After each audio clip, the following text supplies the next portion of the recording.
Hi, I'm Carrie Fancett Pagels, the author of Behind Love's Wall. It releases in November 2021 from Barbour Publishing. I'm going to read you a little bit from chapter 1. Outside of Detroit, mid-June 1895.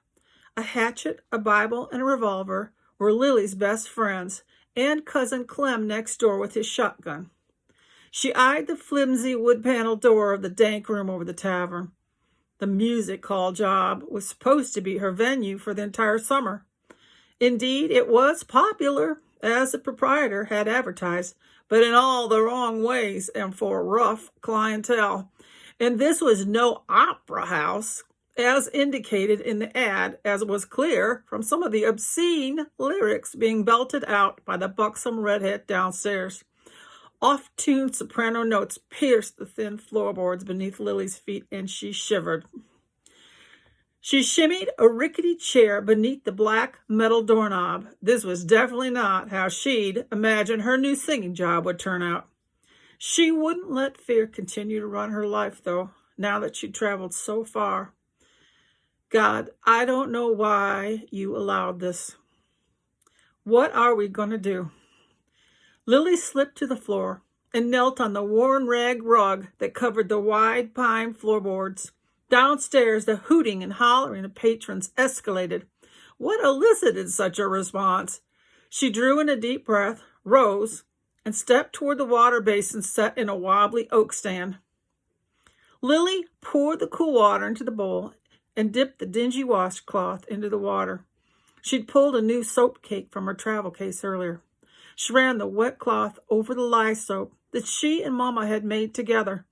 She shivered as she washed her face, inhaling the pungent scent.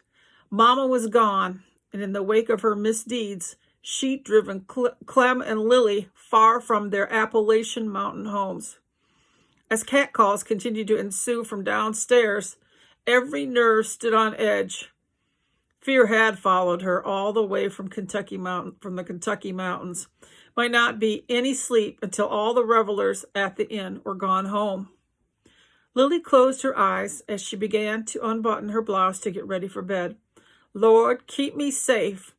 She dropped her hand and patted the sheathed knife in her pocket. And guide me in your plan. Escape was the word that came to mind. Or was it a word from him? Next door, Clem's snores marked him as sleeping. Heavy footfall rambled up the stairs outside her room. A knock at the door startled her. She rebuttoned her shirt. Who's there? Miss Jones. With her fatigue, Lily wasn't sure who Mr. Bly was asking for. Jones, yes. That was the name she was using right now. Lily Jones, not Krasinski.